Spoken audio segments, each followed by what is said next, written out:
Good morning, Algebra 1 students. This is Mrs. Anspaugh. I apologize for my voice, but I think I'm starting to lose it, or I just must be talking too much this week. However, I want to talk to you today about writing very large and very small numbers in scientific notation. Scientists and mathematicians use scientific notation to be able to save themselves time and write large and small numbers efficiently and effectively. So if you recall, from middle school or elementary school when you first learned how to write numbers in scientific notation, they were in this form where you had a number times 10 to a power of b. So a is my number, and notice my number has to be between 1 and 10. It can't be under 1 and it can't be over 10. So it has to fall in between 1 and 10 in order to be in scientific notation. So let's take a look at an example here. This is a really big number. It'd be great if there was a dollar sign here in front. And we're looking at, this would be 6,320,000,000. So in order to write this in scientific notation, and notice my decimal would technically be here at the end because it's a whole number. So I need to be able to move my decimal the number of places in order to make a number between 1 and 10. So I don't want to move it here because that would be 63.2. So I want to move it here so that it's in between 1 and 10, which would be 6.3. So the first thing I have to do is count how many places I'm moving my decimal. 1, 2, 3, 4, 5, 6, 7, 8, 9. That's 9 jumps to the left. So that tells me my number in scientific notation is 6.32 times 10 to the ninth. I moved it 1, 2, 3, 4, 5, 6, 7, 8, 9 places to the left. Now, some people have a misconception that this exponent is related to how many zeros I have in my number, and that is not true. This exponent is because I'm moving my decimal 9 places to the left. Now in example 2, this is a really small number. In fact, it's tens, hundreds, thousands, 10,000s, 100,000s, millions. So in mathematics, I would read this as 27 millions. And again, in order to save us time and not have to write all these zeros, I'm going to take my decimal and move it so that I create a number between 1 and 10. So I'm going to move it 1, 2, 3, 4, 5, 5 places to the right. So that tells me my number is 2.7 times 10 to the negative fifth. And if you'll notice, when it's a small number, our exponent is negative. When it's a very large number, our exponent is positive. So let's take a look at a few more examples here. Here we go. We have 59 million. And again, I want to move my decimal that's right here behind this zero to a number that's going to form between 1 and 10. So I'm going to move it here between 5 and 9.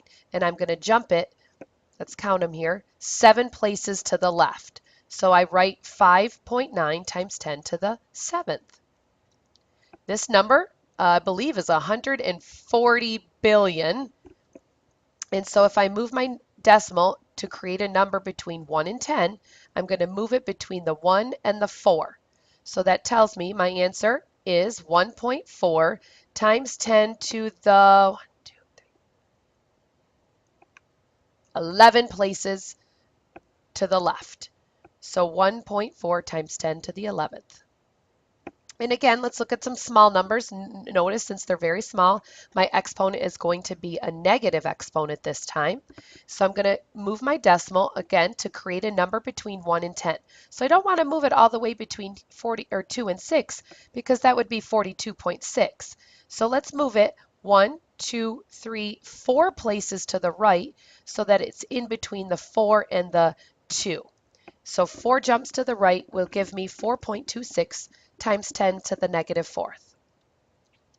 And again, this number here, tens, hundred thousands, 10,000s, 100,000s, millions, so 9 millions.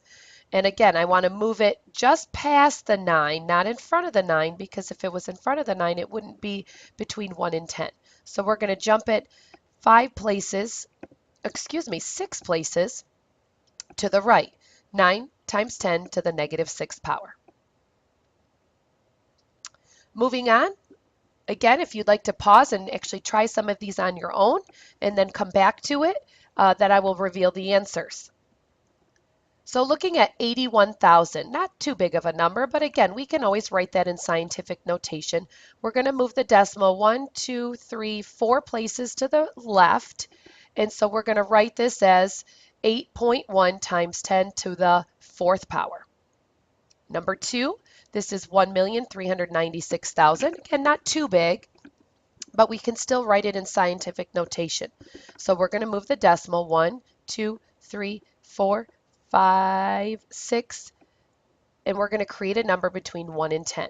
So we're going to move it 6 places to the left, and we're talking 1.36 times 10 to the sixth power. Number 3 is a pretty big number. We're talking 80 billion. It'd be nice if it was $80 billion. And again, let's write this in scientific notation by moving our decimal to make a number between 1 and 10. So here we go. Decimal moves 1, 2, 3, 4, 5, 6, 7, 8, 9, 10 places. So we write 8.0 times 10 to the 10th power. Now 3 small numbers, tenths, hundredths, thousandths, 10,000ths, 100,000ths. So again, we're going to move the decimal to the right this time, 1, 2, 3, 4 places. So our new number in scientific notation is 1.5 times 10 to the negative fourth power. Number 5, tenths, hundredths, thousandths, 10,000ths, 100,000ths, millions, 10 millions. So we're looking at 317 10 millionths. And so we're going to move our decimal 1, 2, 3, 4, 5, 5 places, excuse me, to put it between 3 and 1. So we're looking at 3.17 times 10 to the negative fifth power.